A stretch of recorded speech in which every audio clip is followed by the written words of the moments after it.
छोटा मोटा अचीवमेंट है भी, क्योंकि मेरा जो सोच है, मेरी जो टू दृष्टि है, आज तक जो मेरी इनकम हुई है वो कुछ नहीं है सर, एक समझ लीजिए चने के दाने के बराबर है। कुल मिला जुला के 4 करोड़ से अधिक कमाया हूँ, क्योंकि मुझे मालूम है पिछले वित्तीय वर्ष में 1 अप्रैल से लेकर के जो 31 मार्च आपका बीता है 2023 का, टोटल कुल इनकम हमारी एक साल के अंदर 2 करोड़ 53 लाख रुपए, और इस वित्तीय वर्ष में 1 अप्रैल से लेके 31 मार्च 2024 तक मिनिमम 5 करोड़ रुपए की ये बातें सिर्फ इसलिए बता रहा हूं कि अगर मेरे जैसा एक नाचीज आपकी इस गोंडा में, गोरखपुर से गोंडा की दूरी लगभग 170 किलोमीटर है, 170 किलोमीटर, ना मेरा कोई रिश्तेदार ना मेरा कोई जानने वाला, केवल एक प्रोडक्ट की बदौलत रिजल्ट लेकर के एक दूसरे के माध्यम से इस डिस्ट्रिक्ट में मैंने कदम रखा, और इस डिस्ट्रिक्ट में आज आप 2-2 डायमंड को देख रहे हैं। बहुत जल्दी इसी महीने के आखिरी में डबल डायमंड भी निकल जाएंगे, और लगातार इस 2023 में हर महीने 1 डायमंड लेने का वादा। गौर से देखिए होते आप उन चेहरों को जो अभी गोल्ड पे खड़े थे, जो अभी रूबी पे आए थे, ये सभी लोग आने वाले समय के हीरे हैं, डायमंड है। और टीआर साहब को तो मैंने देखा था उस समय, इनका जो बॉडी लैंग्वेज था, इनका जो बात करने का शैली था, और आज इनका बॉडी लैंग्वेज और बात करने का शैली जमीन आसमान का अंतर है। इस बिजनेस के पावर को समझिए। आज संजीव श्रीवास्तव जी को देखिए, अभी आप उनके मुखारबिंदु से सुने 60,000 रुपए नौकरी को रिजाइन करके इस वाईटीएम में फुल टाइम काम कर रहे हैं। शायद कुछ तो होगा ना वाईटीएम में, कुछ तो होगा ना कि ये प्रेरित कर रहा है लोगों को अपनी नौकरी रिजाइन करके काम करने के लिए। साहब इसके पीछे का रीजन इतना है, समझ में आना चाहिए या समझाना आना चाहिए। आज अगर हमारा काम स्लो है, इसके पीछे सिर्फ 2 ही रीजन है, या तो हम खुद नहीं समझ पाए हैं, या समझ गए हैं तो लोगों को समझा नहीं पा रहे। बहुत सारे लोग बोलते हैं कि सर हमारे कुछ लोग वहां चले गए, हमारे कुछ लोग वहां चले गए। वो क्यों चले गए, इसमें आधे के दोषी आप भी हैं। आप उसको शायद समझा नहीं पाए वाईटीएम की ताकत के बारे में। हमसे बहुत सारे लोग शिकायत करते हैं हवाबाजी वाले लोगों का, वाले जिसका पैसा मोबाइल में दिखता है, रियल में नहीं दिखता है। और वो कहता है अरे ये पुराना हो गया प्रोडक्ट बेस, कहाँ इसमें पड़े हो, ये नए जमाने का बिजनेस है। लेकिन उस बेवकूफ को नहीं मालूम है ये पुराना पद्धति है, लेकिन इस पद्धति में भी अगर हाईब्रिड टेक्नोलॉजी के साथ काम किया जाए तो सबसे ज्यादा प्रॉब्लम देने वाली यही है। मैं बार बार समझाता हूँ लोगों को, आज का दौर हाईब्रिड का है। आज आप किसान हो, आप सोच देखिए, बीज नॉर्मल डाल रहे हो खेत में कि हाइब्रिड डाल रहे हो? हाइब्रिड में डाल रहे हो ना, क्यों? क्योंकि कम खेत में ज्यादा पैदावार हो सके, कम समय में ज्यादा पैदावार हो सके। इसी तरीके से भी आज जितनी बैटरी कंपनियां हैं, 4 व्हीलर कंपनियां हैं, सबके गाड़ियों पे देखिएगा आज एक छोटा सा लोगो लगा रहेगा हाइब्रिड इंजन। हाइब्रिड इंजन आने से जो गाड़ी 8 कैलोरी देती थी, आज गाड़ी 18 कैलोरी देती। उस गाड़ी में फीचर पहले बहुत कम क्या, फीचर बहुत जाते हैं, लेकिन उसके एवरेज बढ़ गए। क्यों? क्योंकि उसमें हाइब्रिड टेक्नोलॉजी बहुत आया। आज ये इंडस्ट्री इस बाजार को समझ लिया, इस बाजार में आप लोग काम कर रहे हैं। हम सभी लोग आज हेल्थ, वेलनेस एंड ब्यूटी पे काम कर रहे हैं। ये तीनों का बाजार इतना बड़ा है जिसकी कल्पना नहीं कर सकते। इस हाल में बैठा हुआ एक व्यक्ति हो, वो हाथ खड़ा करेगा जिसके जानने वालों में और जिसके रिश्तेदारों में या उसके घर में कोई बीमार ना हो।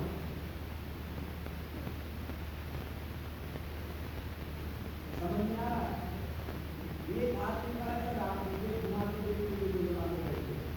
कोई ऐसा व्यक्ति बैठा है जिसके घर में बीमारी नहीं और उसके जानने वालों में बीमारी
भरोसा हो गया तो कुछ जानकारी मिली, तो हमने खाने पीने का तरीका बदल दिया। और आयुर्वेद में इतनी ताकत है, लोग डरते हैं प्रोडक्ट खरीदने का। मैं गारंटी देता हूँ एक चीज का, जो डॉक्टर है सिर्फ एक चीज का, ये बताओ किडनी फेलियर का कितने मरीजों को आप लोग ने देखा है? किडनी फेलियर का कोई नहीं बोलता। बहुत सारे एलोपैथिक डॉक्टर ने, सभी डॉक्टरों ने दोनों हाथ खड़े कर दिए, कोई इलाज नहीं। लेकिन मैं भरोसा दिलाता हूँ आयुर्वेद का, अगर वो डॉक्टर जवाब दे दिया है मात्र 15 दिन वो व्यक्ति अगर बच जाए, तो मैं गारंटी देता हूँ 1 साल के पहले जो दौड़ता था वैसे मैं दौड़ा दूंगा। मैं कोई कंपनी में ज्वाइन नहीं किया, ये गारंटी मैं देता हूँ, आयुर्वेद का भरोसा दिलाता हूँ। आइए आगे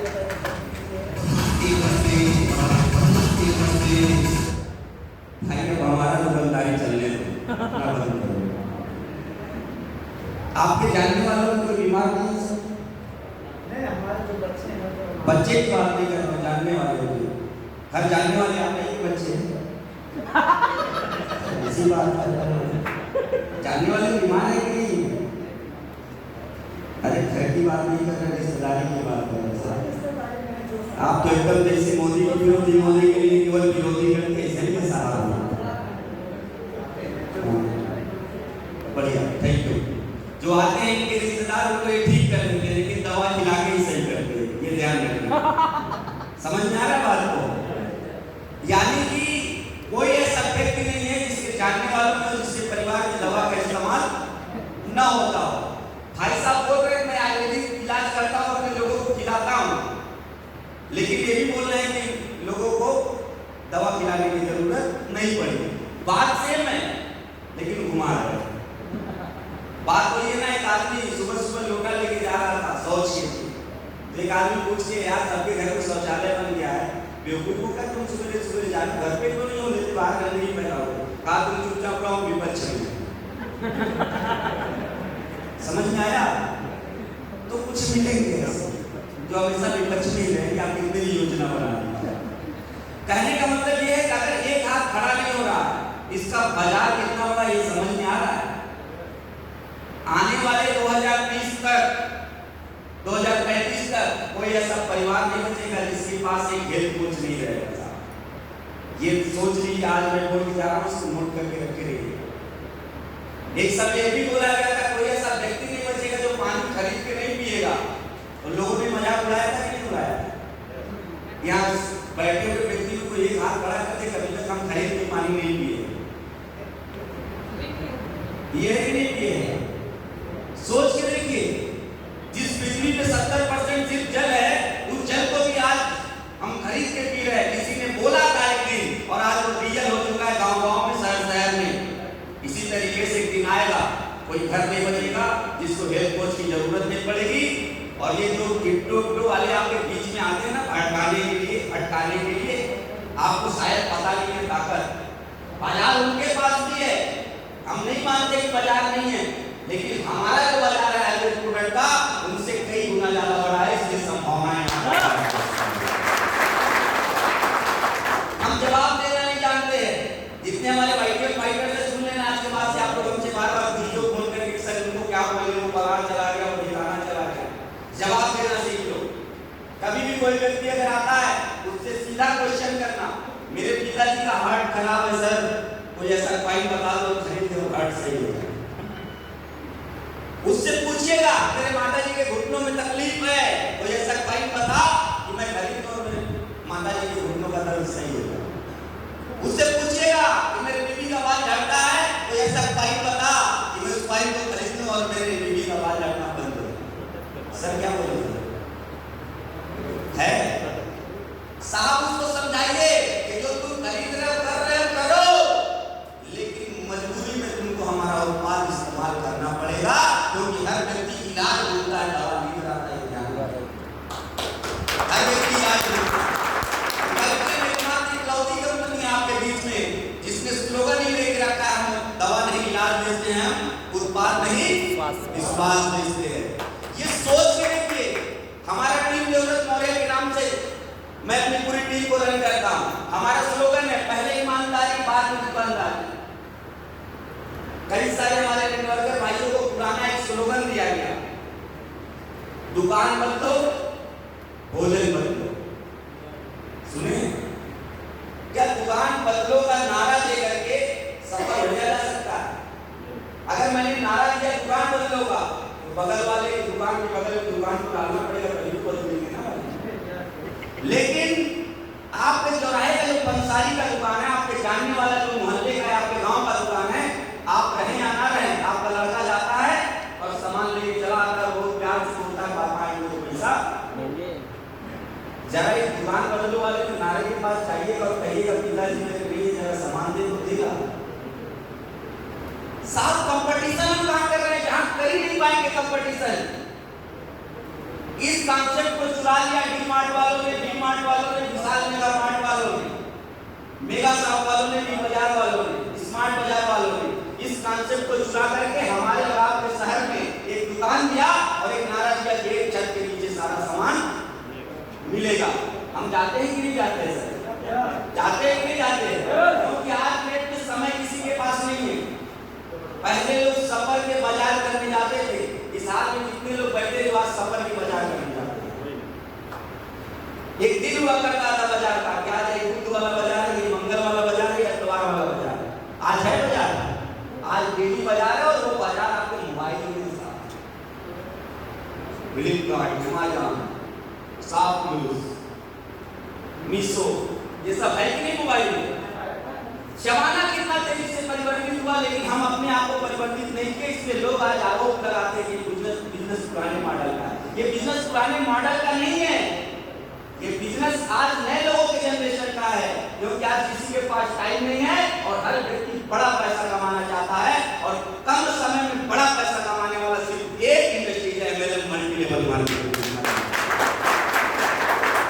बशर्ते हम बाजार पे काम कर रहे हैं या बाजारवाद पे काम कर रहे हैं, इसको देखना पड़ेगा। हम जबरदस्ती लोगों को प्रोडक्ट दे रहे हैं या जबरदस्त रिजल्ट वाला प्रोडक्ट दे रहे हैं। यहाँ कितने लोग बैठे जो प्रोडक्ट का रिजल्ट लेके वाइटमिन ज्वाइन किए हैं? देखिए लगभग हाथ खड़े हैं। ये हमारे प्रोडक्ट की ताकत है सर। और जितने भी प्रोडक्ट हमारे बात करते हैं, लेकिन हमको खुद पे भरोसा नहीं है, हम भटक जाते हैं। कल मैं अयोध्या में था तो थोड़ा भगवान राम से कनेक्ट हो गया था। मैं कल उन्हीं के उदाहरण में सारे लोगों को समझा देगा, आज आप लोगों को भी बता देता हूँ। भरत जी को कितने लोग जानते हैं? वो आपके गांव वाला भरत नहीं, भगवान राम के भाई। भरत एक ऐसे पात्र हैं, इकलौते पात्र हैं जिसको गलती न करते हुए भी वो गलती का प्रायश्चित करो। अकेला इकलौता पात्र पूरे रामायण में भरत, जिसका गलती न होते हुए भी अपने गलती का प्रायश्चित करते हैं, क्योंकि वनवास उनकी मां ने मांगा था, उनको तो पता भी नहीं था और उनके रहते अगर ये चीज होता तो शायद हो भी नहीं पाता। और जब भरत को पता चला तो जब भरत को बुलाया गया, ये कहेंगे कि घर में कुछ ऐसी दिक्कत आ गई, इमरजेंसी आप आ जाओ। जब भरत आ रहे थे तो रास्ते में उनके पूर्वजों का मंदिर पड़ा। पूर्वजों का जब उन्होंने पूजा अर्चना चालू किया तो लास्ट में देखा तो उनके पिताजी की भी मूर्ति लगी। देश को थे समझ गए, तो पुरोहित से पूछे क्या हो गया महाराज को? उन्होंने कहा कि स्वर्गवास हो गया। क्यों हो गया? राम को वनवास मिल गया। किसने मांग लिया? तो आपकी माता कैकेयी ने मांग लिया। क्यों मांग लिया? क्योंकि राजगद्दी आपको मिला है। और वहीं से घोड़ा दौड़ाते हुए पूरे परिवार को एकत्रित करके जब भारद्वाज ऋषि के आश्रम में रुके, चित्रकूट जाने के लिए राम के पास जाऊंगा और उन्हें बुला करके लाऊंगा जहां से खड़ा होकर करके आए थे। तो भारद्वाज ऋषि से सुबह उन्होंने पूछा कि ऋषिवर, पता नहीं भाई मेरे क्या सोचेंगे मेरे बारे में, मुझे कितना मानते हैं, कितना अनर्थ हो गया हमसे, आज मेरे कारण उनको वनवास होगा। तो भारद्वाज ऋषि बोलते हैं कि मैं नहीं जानता राम आपको कितना मानते हैं, लेकिन इतना जानता हूं जब सुबह मेरे आश्रम से, क्योंकि उन्हीं के आश्रम से वो भी गए थे चित्रकूट, जब वो मेरे आश्रम से निकल रहे थे चित्रकूट जाने के लिए, तो जब पुरोहित ने स्वास्ति वाचन का मंत्र चालू किया नदी को पार करने के लिए, तो जैसे ही मंत्रों के बीच में ये शब्द आया कि शंभू जी पे भरत खंडे, जैसे ही आपका नाम सुने हाय भरत करने लगे और उनके हाथ में जो लोटा का पानी जल का वो छूट के गिर गया। इतना प्यार करते हैं भरत। यहाँ तो हमारे लीडर की गलती नहीं रहती है, उसके बावजूद सीनियर चढ़ बैठता है, खुद अपने गलती करता है, वापस चढ़ बैठेगा उसके ऊपर। अरे गलती करके भी प्रायश्चित कर लोगे ना तो इस कलयुग में राम बन सकते हो। वो तो बिना गलती किए भाई का हाथ खोल के देखते। राम अगर भाई का कहीं उदाहरण देते हैं किसका देते हैं? लक्ष्मण का क्यों नहीं? वो तो 24 घंटे साथ रहे। हनुमान जी को जब गले लगाया तो उन्होंने क्या बोला था? तुम यही भरत सम भाई, तुम हमारे भरत जैसे भाई हो। ये भी कर सकते थे तुम हमारे लक्ष्मण जैसे भाई हो। भरत इकलौता पात्र सीखिए, लीडरशिप सीखिए।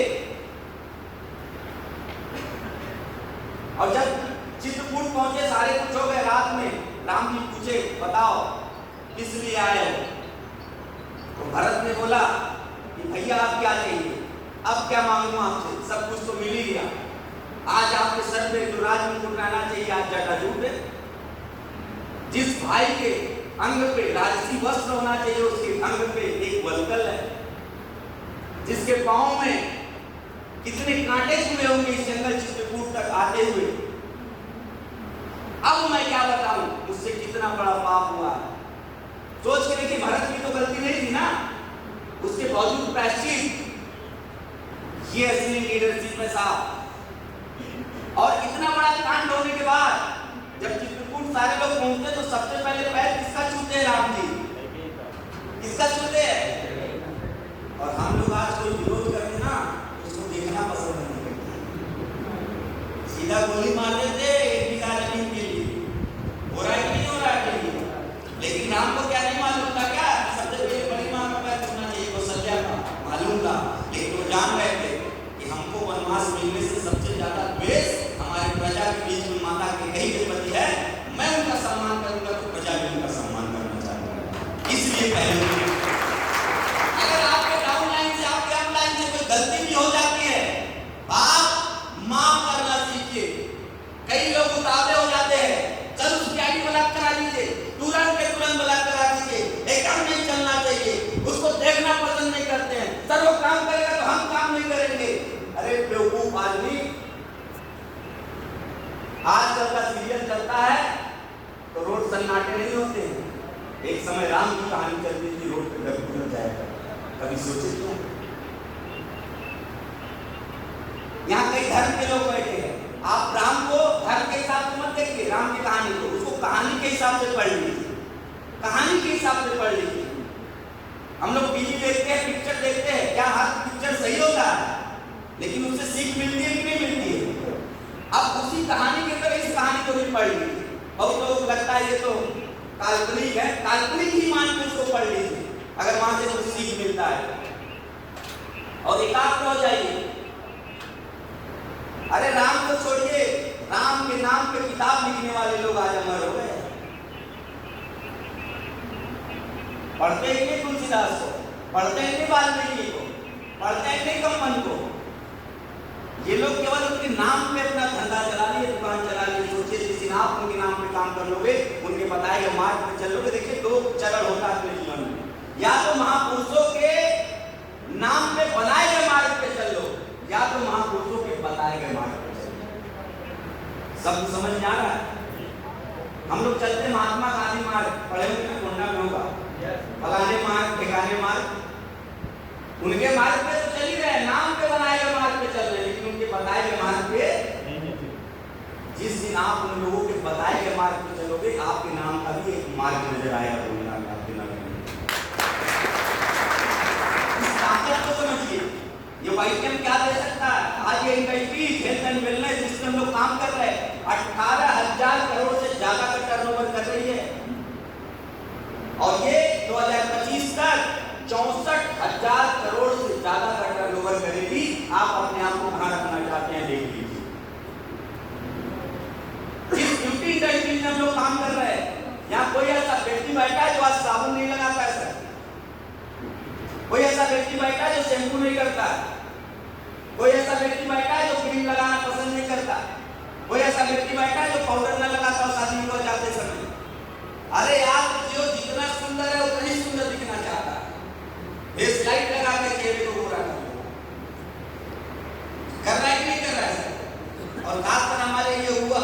हो, जिस मेंस पार्लर में चले जाइए बोल के बैठे बेचारा, पूछिए क्या होता, कहते सब निखार आता है।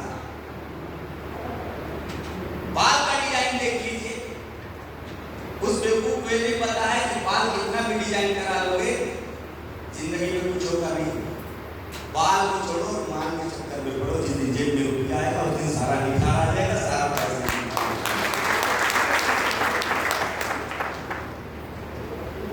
ये डिजाइन करा के कितने लोग आज, अच्छा कभी कोई कहानी सुने हो ये बाल के डिजाइन बनवा लो और आप करोड़पति हो जाओगे? सुने हो भाई, बाल का डिजाइन बनवा लो करोड़पति हो जाए? नहीं नहीं, ये बाल का डिजाइन भी तब लोग कॉपी करेंगे ना जब आप स्वयं करोड़पति रहेंगे, आपको देखेंगे। तो बाल आज कैसा है, आपका हाल कैसा है, इससे नहीं मतलब होता है। आज आपका कर्म और चाल कैसा है ये मतलब रखता है आपके जीवन को संभव।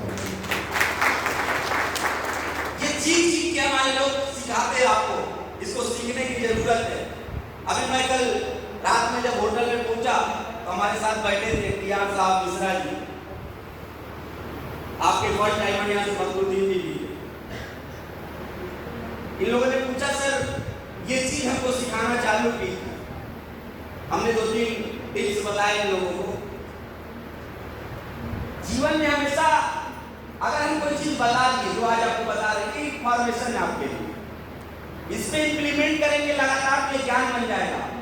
और ये जिसमें ढाल के बैठे इसका नाम क्या है? क्या है? ज्ञान। ज्ञान का मतलब क्या होता है और ज्ञान मिलता कैसे?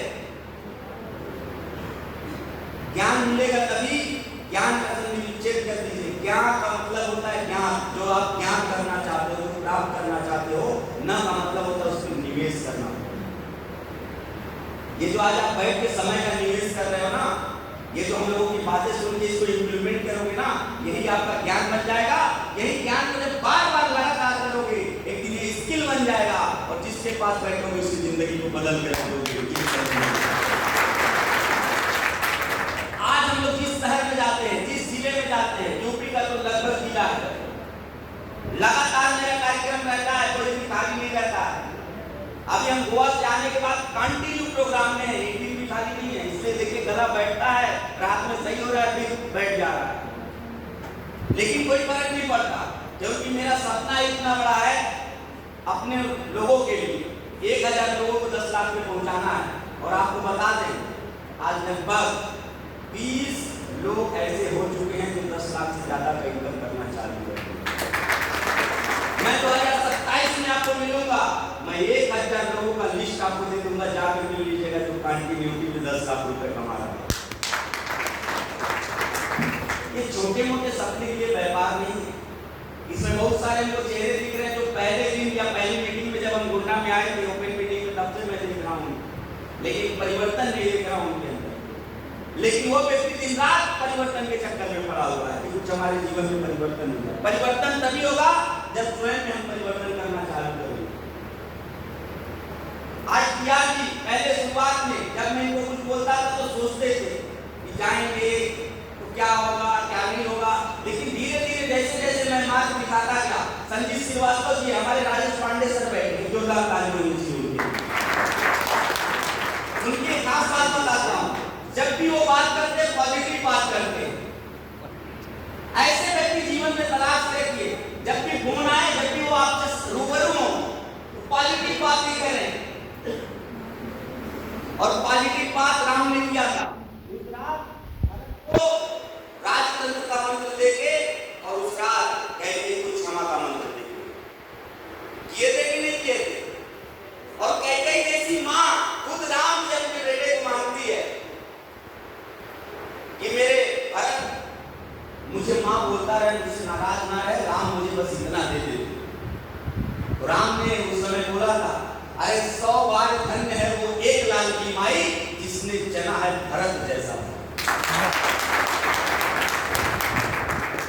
यहाँ तो अपलाइन एक आईडी अगर इधर उधर करते, डाउन लाइन अगर एक आईडी में इधर उधर करते तो हत्या करते हैं अगर मौका पा जाए। सोचिए राजपाट पूरा 14 वर्ष के लिए बनवास दे दिया।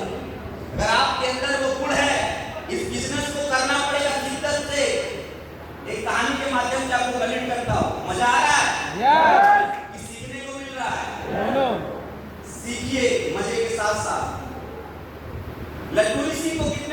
जानते हैं महात्मा लटूरी सिंह को? जानते सर आप?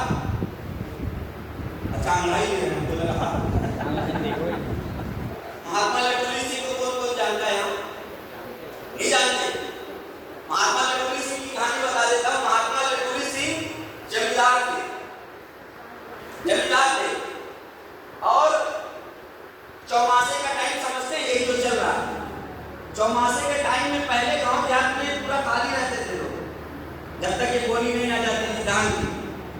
उस समय वो नाट्य मंडली बुलाते थे और गांव वालों के बीच में, अपने जमींदारी के बीच में नाट्य मंडली करवाते थे। उसमें खुद एक अभिनय खुद करते थे। तो एक साल उन्होंने बाबा गोरखनाथ पे नाट्य मंडली बुला करके और उनकी लीला को दिखाना चालू किया। उसमें एक रोल आता है राजा भरतहरि, कितने लोग जानते हैं?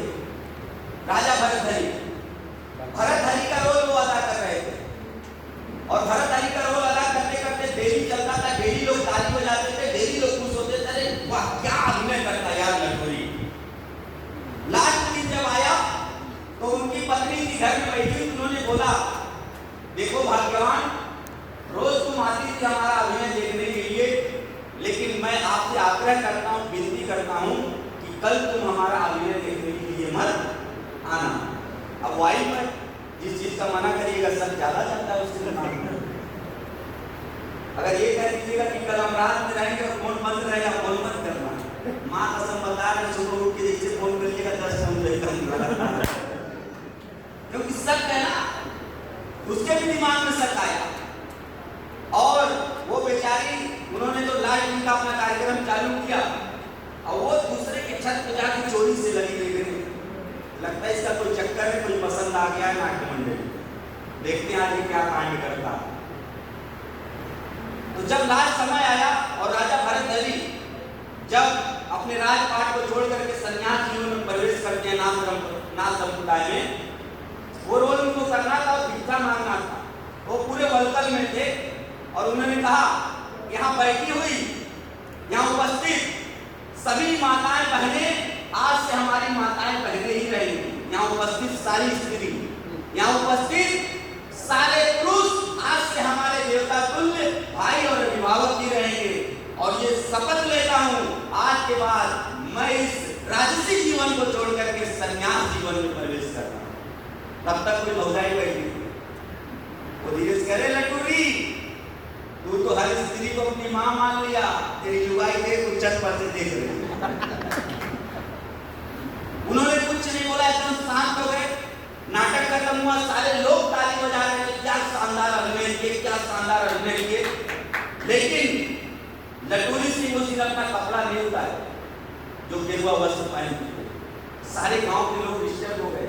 रोज तो ये नाटक खत्म करने के बाद अपने राज्य से जमींदारी वाले भी आ जाते थे, आज क्या कारण है कि उदास दिख रहे और ऐसा दिख रहे।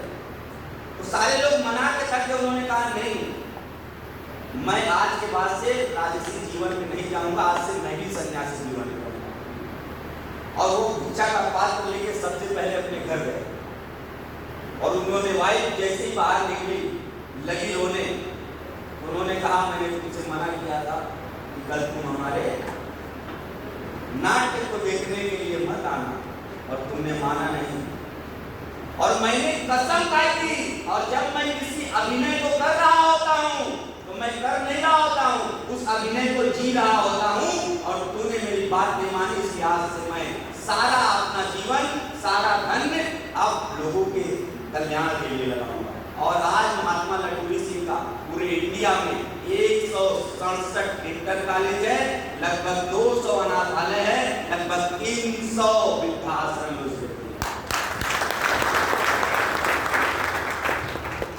सोच के देखिए, नाटक करने वाला व्यक्ति नाटक को हकीकत मान ले रहा है।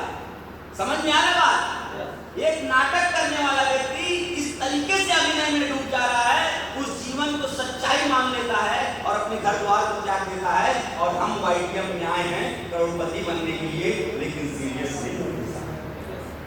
सीरियस नहीं होते। अरे हुआ तो हुआ, नहीं तो नहीं हुआ। क्यों? क्योंकि लगा कितना 2500, उसके बदले तो प्रोडक्ट मिल गया है, खाते खाते हो गए। ये माइंड सेट आप अलग कर दीजिए, ये माइंड सेट अलग कर दीजिए। ये 2500 5000 नहीं लगा आपका, ये 2.5 करोड़ 5 करोड़ रुपया आपने इन्वेस्ट किया है, जब तक पूंजी ना निकाल लीजिए तब तक चैन से ना बैठिए। जब तक किसी दुकान में कितने लोग हैं यहाँ पे दुकान चलाए हैं या चलाते हैं? एक मिनट सर, खड़े होइए प्लीज। तो किस चीज की दुकान है सर? टाफी बिस्किट का। कितना पूंजी लगा है सर? 5,000। अब ये 5,000 की पूंजी लगा के डेली दुकान खुलता है सर? सोच में समझ में आ रहा है सर? उस 5,000 की पूंजी उस दुकान से आप कितने साल काम करेंगे कि मर्सिडीज ले लेंगे?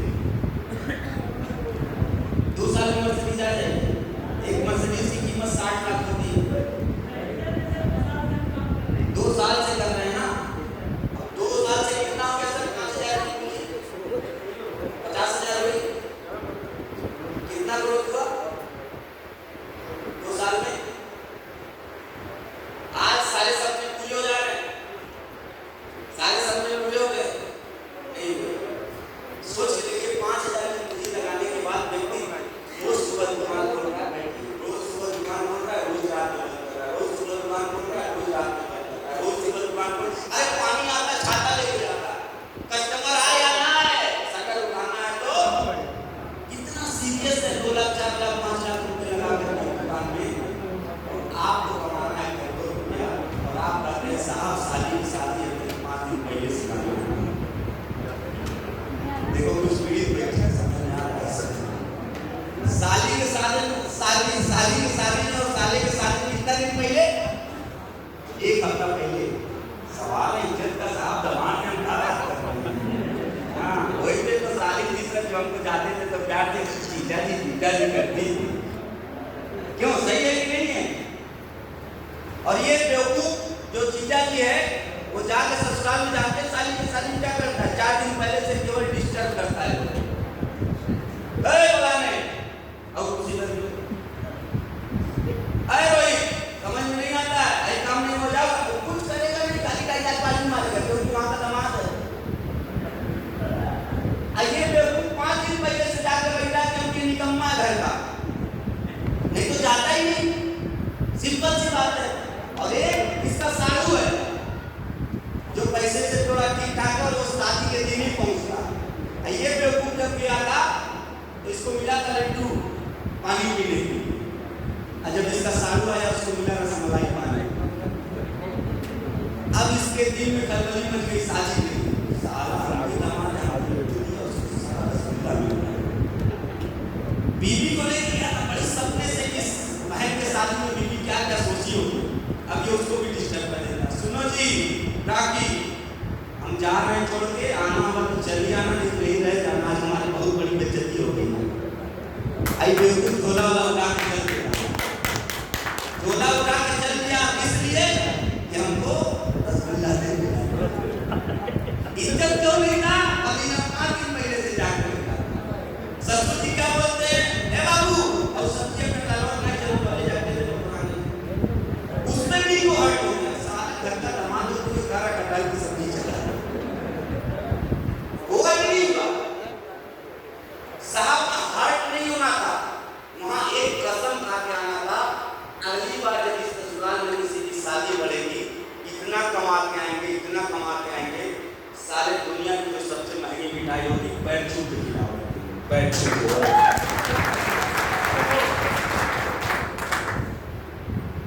जो पैसे वाला होता है ना साहब, 5 मिनट के लिए ससुराल चला जाता है, ससुराल धन्य हो जाता है। और जो निकम्मा 1 महीने पहले से जाके बैठता है ना, उसको लोग इंतजार करते हैं, और 3-4 बार अगर लगातार चल गया तो ससुराल वाले भी करते हैं, जब भी करता भी चल जाऊंगा। समझिए अंतर को, उसे बहुत तेजी से जुड़ जाते हैं। कभी रिक्शा वाले सेल्फी खिंचाए, कहाँ गया तुम्हारा इमोशन? अन्य लोग आ जाए तो भीड़ लग जाए, क्योंकि उसके पास ताकत है, पैसा है, नेम है, प्रेम। कभी भिखारी के साथ खिंचाए, कहाँ गया इमोशन? दुनिया इमोशनल नहीं है साहब, दुनिया आपके अंदर कितनी ताकत है किसी की पूजा करेगी, इतना ध्यान रखिए, कितनी ताकत। और ताकत तो ही तरीके से दर्शाई जाती है, पहला ज्ञान से, दूसरा पैसे से। पहला और दूसरा पैसे से। ये दोनों चीज हमेशा आपके लिए रहेगा। और मैं बार बार बोलता हूं, हर चीज का लोभ निंदनीय है, लेकिन ज्ञान का लोभ हमेशा वंदनीय है। ये ज्ञान ज्ञानी रहिए, समझदार रहिए, लोगों का मदद कीजिए। अगर आप इस तरीके का प्लेटफॉर्म आज आपके पास नहीं है, YTM जैसी संस्था आपका वेलकम